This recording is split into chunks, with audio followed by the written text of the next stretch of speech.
Mary had been working in the large house since the morning. The day had been long and tiring, filled with cleaning, cooking, and organizing. By the time the night arrived, she finally felt some peace. The family had gone to sleep, and the silence of the house felt almost comforting.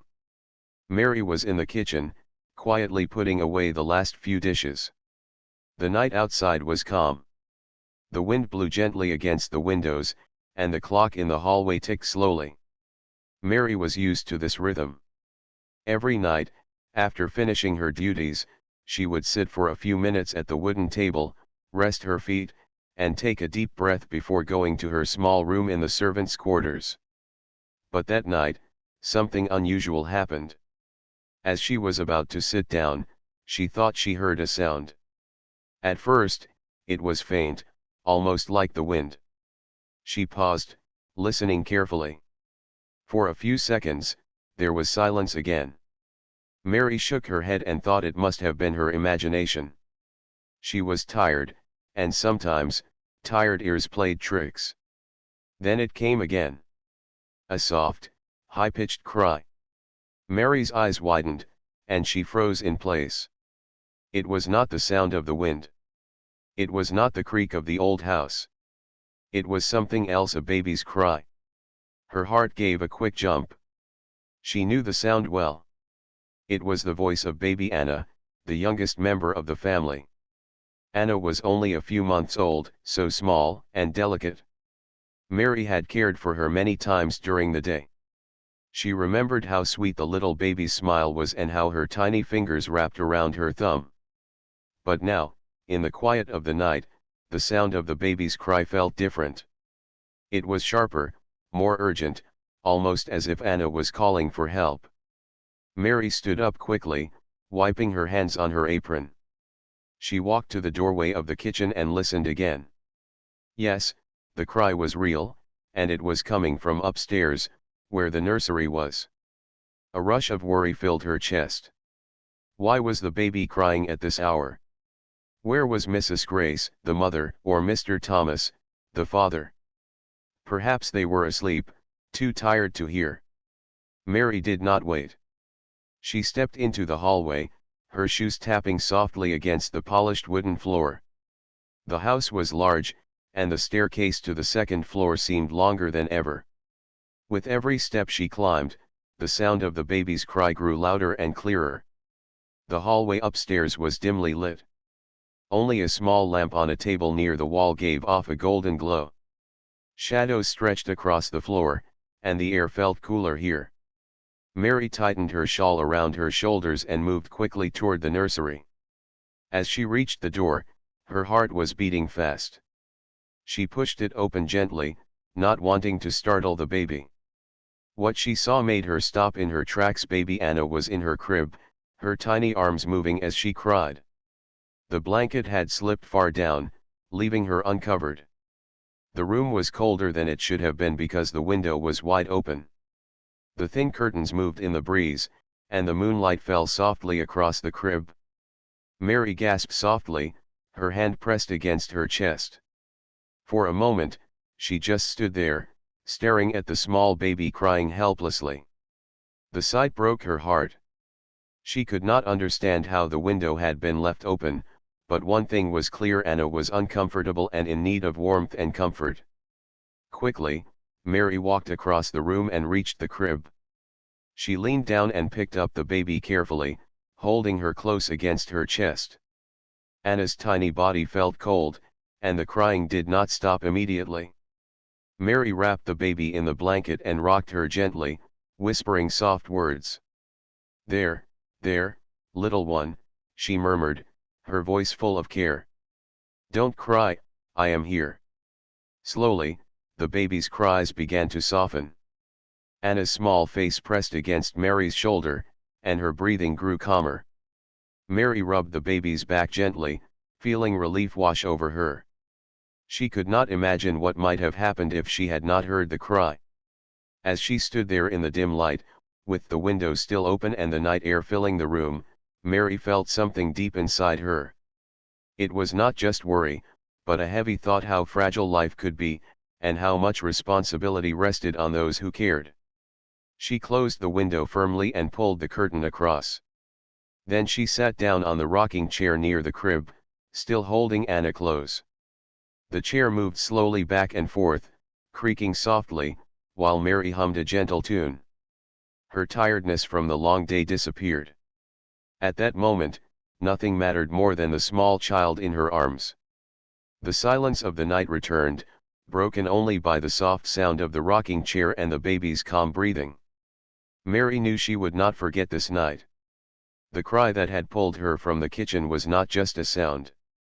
It was a reminder that love, care, and attention were never small things.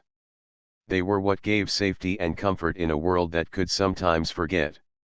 And so, Mary sat quietly, with baby Anna sleeping peacefully against her, waiting until morning came.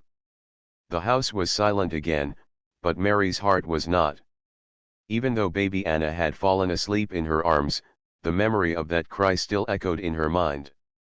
She laid the baby gently back in the crib, making sure the blanket was tucked well around her. Then she stood by the crib for a moment, staring at the small face that now looked peaceful. But deep inside, Mary could not rest. Questions filled her mind. How had the window been left open in the first place? Why had no one else woken up to the sound of the baby crying? The house was full of people. Mr. Thomas and Mrs. Grace slept in the master bedroom down the hall. There were other servants, too. Yet no one had moved when the child cried. Mary pressed her hand to her chest. She felt something heavy, a mixture of fear and responsibility. If she had not been awake in the kitchen, what would have happened to Anna? The thought made her shiver.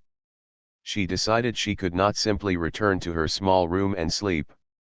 She needed to be sure the baby was safe. She needed to be sure there was nothing else wrong. So, with gentle steps, she left the nursery. The hallway stretched long and quiet before her. The small golden lamp still glowed faintly on the wooden table, casting shadows on the walls. The air in the corridor was cool, carrying the faint scent of polished wood and fresh night breeze. As Mary walked, the floorboards creaked under her shoes. Every sound seemed louder than usual in the stillness of night. She paused halfway, listening carefully. Her ears were sharp now, alert to any noise. For a moment, she thought she heard a soft rustle behind one of the doors. But when she stopped and waited, nothing followed. Her steps quickened as she made her way toward the master bedroom. She did not want to disturb Mrs. Grace and Mr. Thomas unnecessarily, but she also felt they should know what had just happened. The open window, the cold air, and the baby's desperate cry, these were not small things. Mary stood outside their door for a moment. She raised her hand as if to knock, but then lowered it again. What if they thought she was worrying too much? What if they were upset at being woken? She sighed softly and turned away. Perhaps it would be better to wait until the morning. Then she could explain everything calmly. For now, she would keep watch. Instead of going downstairs, she walked back toward the nursery. On the way, she passed by the study, a room with tall bookshelves and a heavy desk. Something made her stop. The door was slightly open. That was unusual, for Mr. Thomas always closed it before bed. Mary pushed the door gently and peeked inside. The room was empty, but a cold breeze brushed against her face. She looked toward the window and found it half open, just like the one in the nursery. Her heart gave a sudden leap. 2 windows, both open, on a night when no one should have touched them. She stepped closer and shut it firmly, drawing the curtains across. Now her worry deepened. She could not explain it, but a strange unease settled in her chest. It was not fear of anything bad, it was the worry of someone who cared deeply for the family and their home. Mary left the study and returned to the nursery. Baby Anna was still asleep, her small chest rising and falling gently. The sight gave Mary a little comfort, yet she could not shake the feeling that something was unusual tonight. She pulled the rocking chair closer to the crib and sat down.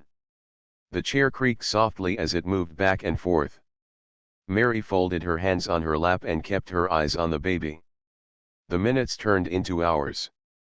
The house remained quiet, but Mary stayed awake, guarding the room like a gentle watchwoman. Whenever the wind blew softly against the window, she felt a little shiver. She remembered how the baby's cry had cut through the silence earlier, and she knew she could not allow herself to ignore even the smallest sound again. At some point, she thought about her own life. She was far from her own family, working in this house because it gave her food, shelter, and a sense of belonging. Yet tonight reminded her of something deeper, that sometimes love grew in places where you did not expect it. Baby Anna was not her child, yet Mary felt a strong bond, as if fate had tied her heart to the tiny girls. As the night went on, she hummed softly to herself, old songs her mother had once sung to her. The baby stirred once but did not wake. Mary smiled faintly, feeling a gentle warmth spread through her heart despite the coolness of the room. By the time the first light of dawn crept through the curtains, Mary's eyes were tired, but her heart was steady. She had not slept, but she did not regret it. Watching over the baby through the night had been worth it. She stood, stretched her arms, and took one last look at the peaceful child. Then she whispered, "You are safe now, little one. I will always hear you." With that promise in her heart, Mary prepared herself to face the new day. She knew that soon she would need to tell Mrs. Grace about the open windows. She also knew the family might not understand her worry as deeply as she felt it. But it did not matter. What mattered was the baby's safety. And for that, Mary was ready to do whatever was needed. Morning arrived gently, with soft sunlight slipping through the curtains of the nursery. The golden light touched the walls and fell across the crib where baby Anna slept peacefully. Mary had stayed awake most of the night, rocking in the chair and keeping watch. Her eyes were heavy, but her heart was calm knowing the child was safe. The quietness of the morning felt different from the night before. Yet as Mary looked around the room, she noticed details she had missed earlier. The curtains by the window seemed more disturbed than usual, almost tangled, as if they had been pulled by something stronger than the breeze. The small table near the window had one of its books lying open, though Mary remembered closing it yesterday while dusting. Mary's steps were light as she moved closer to the table. She touched the book gently, as if it might answer her questions. Why was it open? And why had the window been left wide in the night? Her eyes drifted to the crib again. Anna stretched in her sleep, her tiny fists curling and uncurling. Mary smiled faintly. The sight of the baby always softened her worries, even when her mind was full of questions. But she could not ignore what had happened. Something unusual had taken place last night, and she felt it deep inside. She remembered the second open window in the study. That thought returned to her now, bringing back the uneasy feeling. As Mary stood in the quiet nursery, she heard footsteps in the hallway. The door opened, and Mrs. Grace entered with a tired smile. Her hair was slightly undone, and her eyes showed the weariness of motherhood. "Good morning, Mary," she said softly. "I see you are already here." "Yes, ma'am," Mary replied, lowering her eyes respectfully. "The baby was restless last night. I stayed with her for some time." Mrs. Grace walked to the crib and leaned over to kiss Anna's forehead. "Oh, my poor little one," she whispered. Perhaps she had a cold breeze.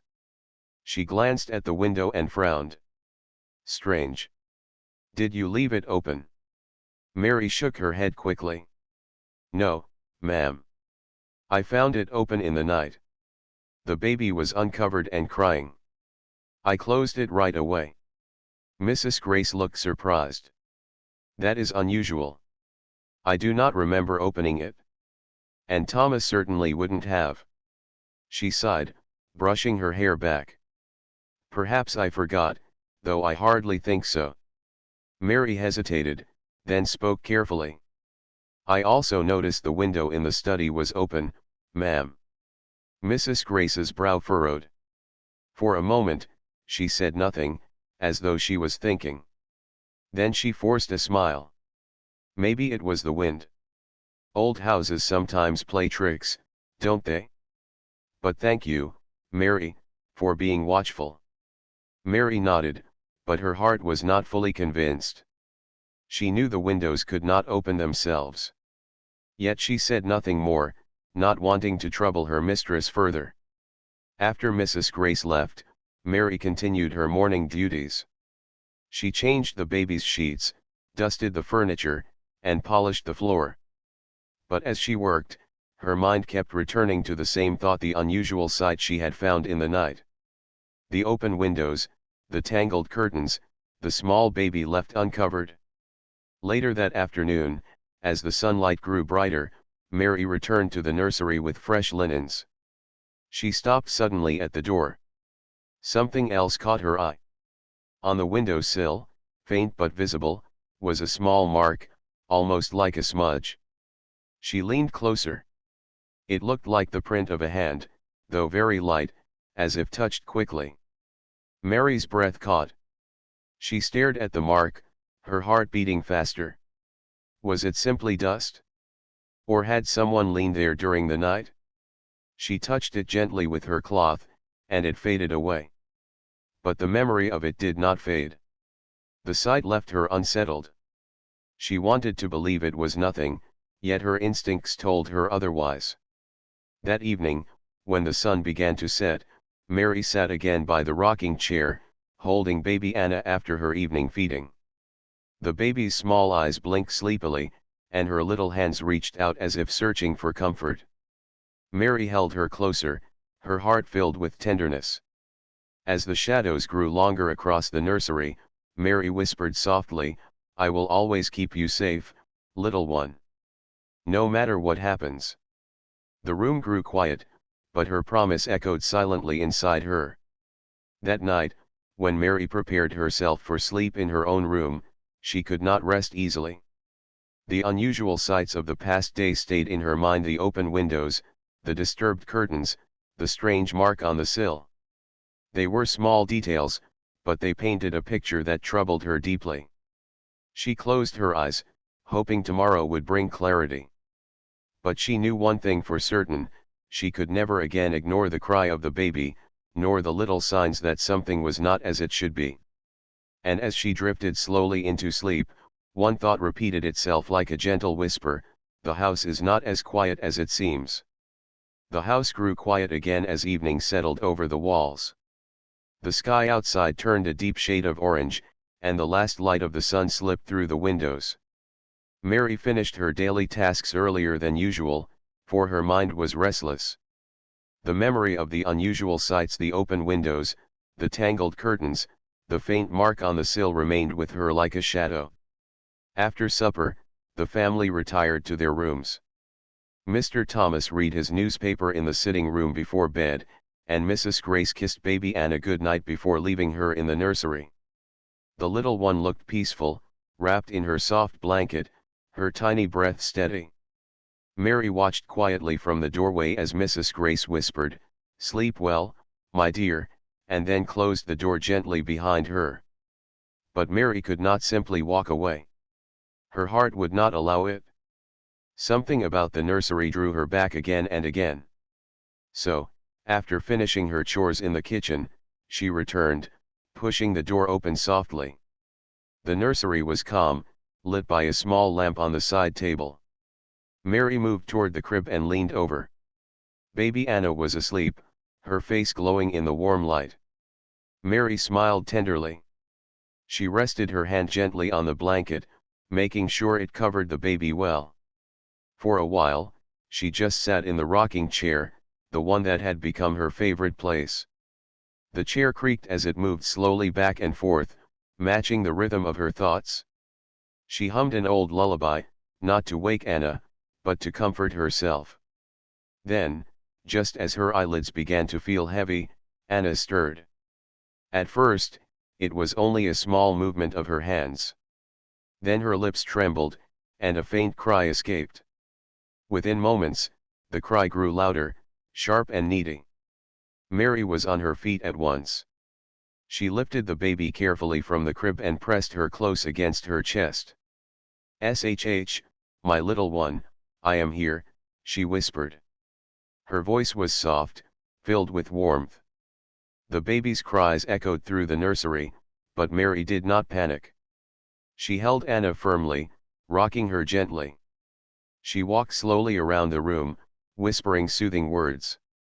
The warmth of her body, the sound of her voice, and the gentle rhythm of her steps worked together like a shield of comfort.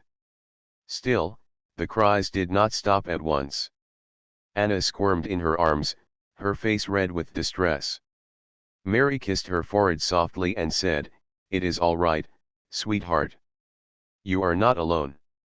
She sat back down in the rocking chair and began to move it steadily. Back and forth. Back and forth. She hummed again, this time louder, her voice flowing like a calm river. The lullaby carried with it the memories of her own childhood, when her mother had once held her the same way. Gradually, Anna's cries softened. Her small fists relaxed, and her breathing slowed. Her wide eyes blinked a few times before they grew heavy. Finally, her head rested against Mary's shoulder, her little mouth forming the faintest of smiles. Mary let out a breath she had been holding. Relief filled her heart. She kept rocking, not stopping even after Anna had fallen quiet. She knew how important it was for the child to feel safe. As she looked down at the baby in her arms, Mary felt tears form in her eyes. They were not tears of sadness, but of deep emotion. She thought about the night before, about how the child had been cold and uncovered by the open window. She thought of the strange details she had noticed during the day. All of it reminded her that this little life was fragile, needing constant care and attention. "Don't worry," Mary whispered, brushing her cheek gently against the baby's hair. "I will always keep you warm. I will always hear your cry." The rocking chair creaked softly in the silence of the nursery. Outside, the wind rustled faintly against the window, but Mary was no longer afraid of the sound. Her arms were strong, her heart steady. As long as she was there, nothing could harm the child. Minutes passed, and then an hour. Mary did not move Anna back to the crib right away. She wanted to hold her a little longer, to feel the warmth of her small body against her chest. She felt as if the baby's heartbeat was speaking directly to her own. When at last she laid Anna back in the crib, she tucked the blanket securely and leaned down to kiss her forehead. The baby stirred but did not wake. Mary smiled through her tears. She sat back in the rocking chair, still watching the crib. Though the house outside the nursery seemed vast and quiet, Mary felt as though this small room was the whole world. And in that world, love and care were stronger than any fear. As the night deepened, Mary whispered one last time, "You are safe with me." Then she folded her hands together and closed her eyes, not to sleep, but to pray silently for the little one she loved as her own. The nursery, once filled with cries, now held only peace, the peace of comfort given, and the bond between a woman with a gentle heart and a child who trusted her without words. The morning light returned slowly, painting the nursery walls in soft shades of gold. Mary sat in the rocking chair, her eyes half closed from lack of sleep, but her heart still steady. She had spent another night comforting Anna, holding her when she cried and humming until the baby finally drifted off to sleep. Mary rubbed her tired eyes and looked at the crib. Anna was now resting peacefully, her chest rising and falling like a quiet rhythm. The sight always filled Mary with calmness. No matter how weary she felt, one smile from the baby made her forget her own fatigue. Yet, behind her soft smile, Mary carried a heavy thought. She realized something she had not spoken aloud to anyone: the baby depended on her more than anyone else in the house. It was not that Mrs. Grace did not love her child. Mary had seen her mistress kiss the baby many times, and she knew the mother's love was true. But the days were long, and Mrs. Grace often seemed too tired or distracted. Mr. Thomas, though kind, was always busy with work, rarely spending time in the nursery. Mary thought about the past few nights. If she had not been there, who would have heard the baby's cries? Who would have noticed the cold room or the open windows? The idea made her chest tighten. She leaned forward in the chair, her hands folded tightly together. "This little one needs me," she whispered softly. The words surprised her, for they felt heavier than usual. They were not just words of duty but words of love. Mary remembered her own childhood, far away from this house. She had once been the small one crying in the night, and it had been her mother's gentle hands that brought comfort. But life had changed, and years of hard work had taken her far from her family. Now, in this nursery, holding this child, she felt those old feelings of tenderness return. As Anna shifted in her sleep, Mary rose and walked to the crib. She adjusted the blanket and brushed a soft strand of hair from the baby's forehead. A tear slid down Mary's cheek as she whispered, "I promise I will always be near. Even if no one else hears you, I will." The room was quiet, but her heart was full of sound memories, promises, and the echo of Anna's small cries that had awakened her in the nights. Later that morning, when the rest of the house stirred awake, Mary carried out her usual tasks. She served breakfast, polished the floors, and tidied the rooms. To anyone watching, she was the same hard-working maid as always. But inside, something had shifted. She noticed small things more sharply now. The way the baby's cry could be soft one moment and urgent the next. The way the curtains moved when the window was left open. Even the way the family spoke of the baby as though she was part of their world, but not always at the center of it. During the afternoon, when Mrs. Grace came to the nursery, Mary tried to explain gently. "Ma'am," she said, "the baby has been restless at night. I stayed with her. I worry she may be cold or unsettled." Mrs. Grace looked surprised, then sighed with a tired smile. "Oh, Mary, you worry too much. She is fine. Babies cry, don't they?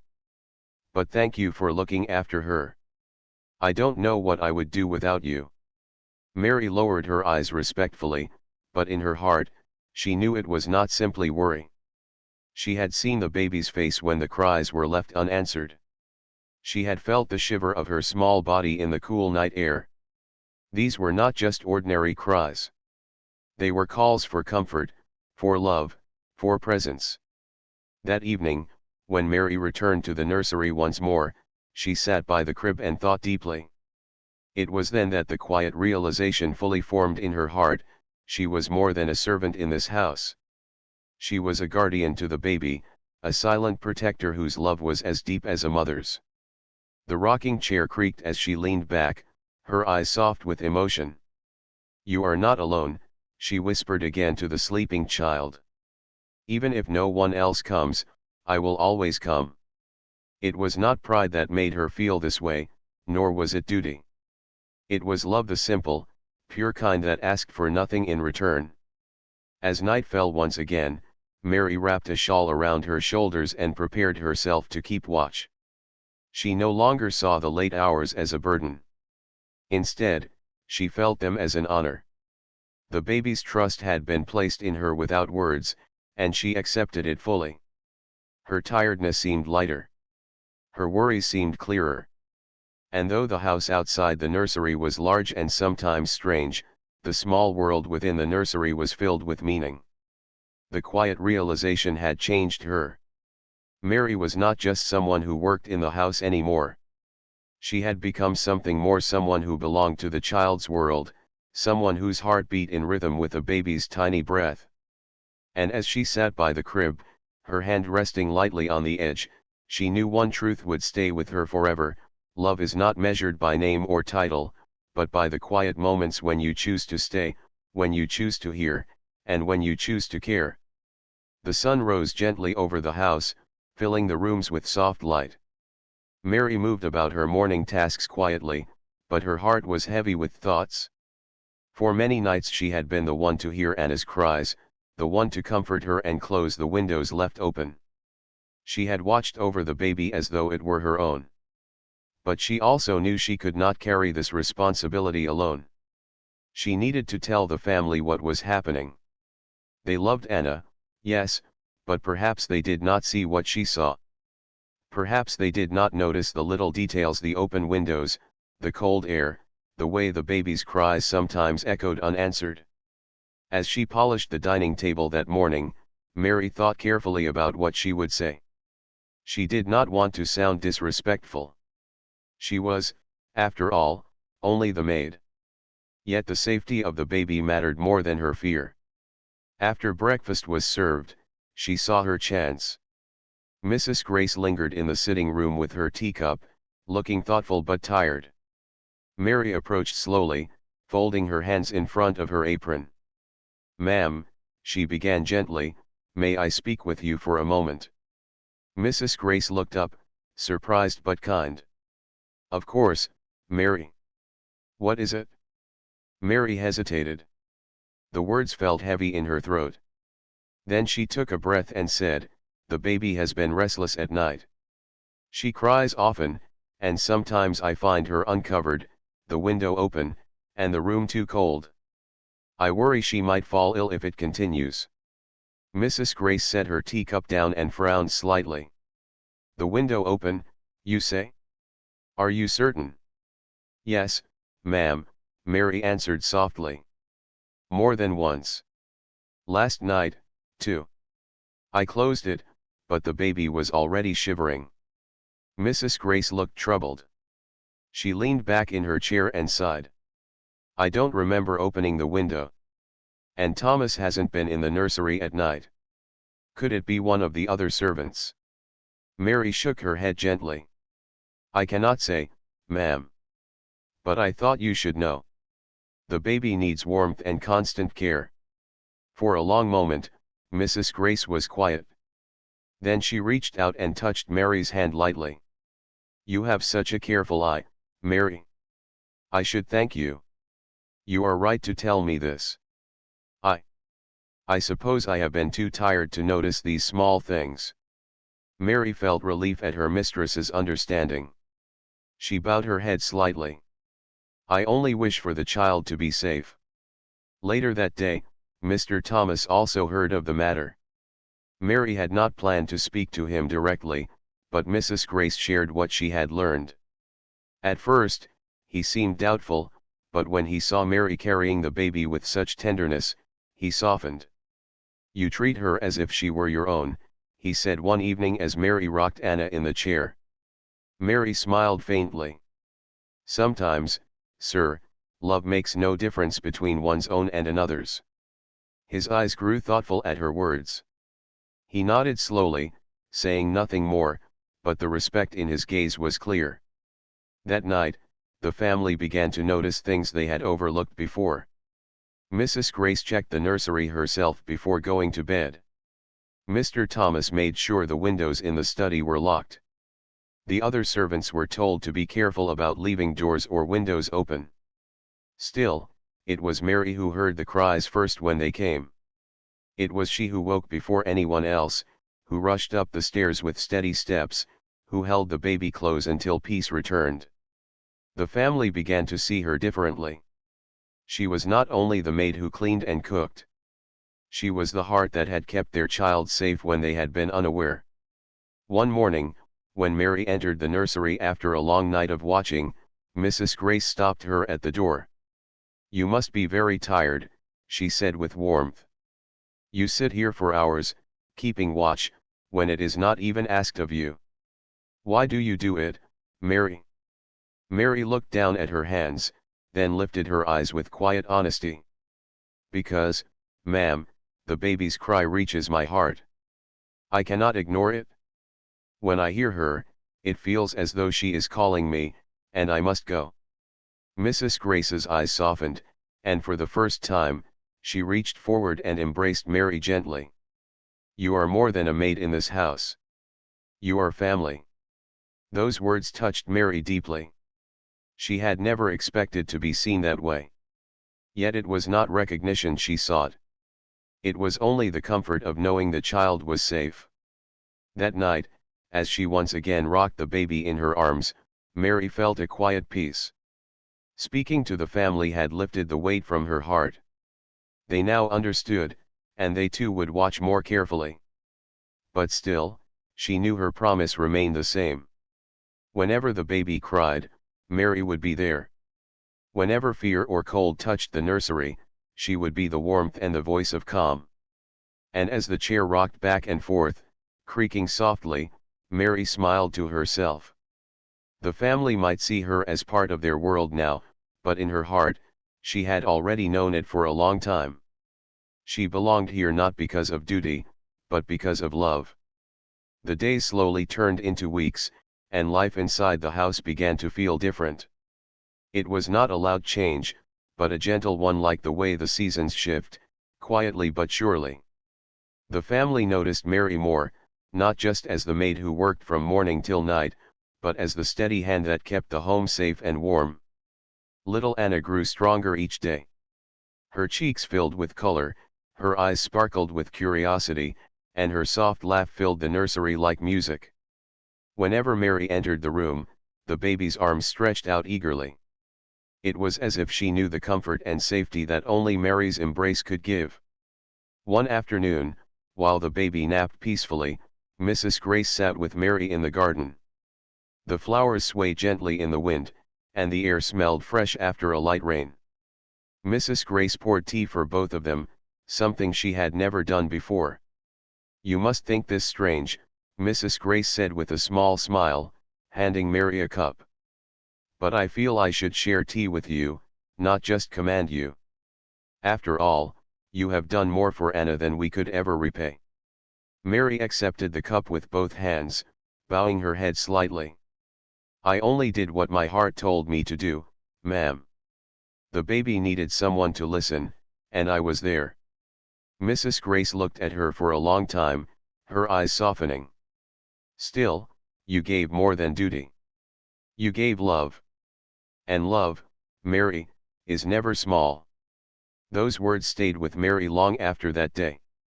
She had always worked quietly, never asking for thanks, never expecting recognition.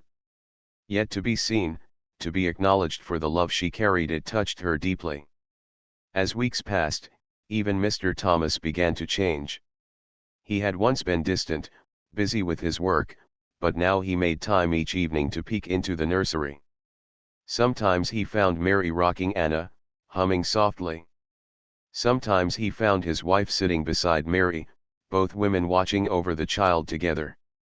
Slowly, the house began to feel more united, more like a family where everyone played a part. One evening, something happened that showed Mary just how much had changed. The baby woke up crying again, her small voice echoing through the halls. Mary, as always, rose quickly and hurried to the nursery. But when she opened the door, she found Mrs. Grace already there, holding the baby close. Mary froze for a moment at the doorway, unsure if she should step forward. But Mrs. Grace turned and smiled warmly. "Come, Mary. She wants you to." Mary walked in, and as she took the baby into her arms, Anna stopped crying almost at once. The baby looked between the two women, her tiny hands waving, as though she felt safe with both. Mrs. Grace watched this with quiet emotion. "Do you see?" she whispered. "She knows you are her second mother." Mary's throat tightened, but she managed a small smile. "She already has a mother, ma'am. I am only here to help." Mrs. Grace shook her head gently. "No, Mary. You are more than that. You are part of her life now, part of our lives. And that will never change." It was in that moment that Mary understood something important.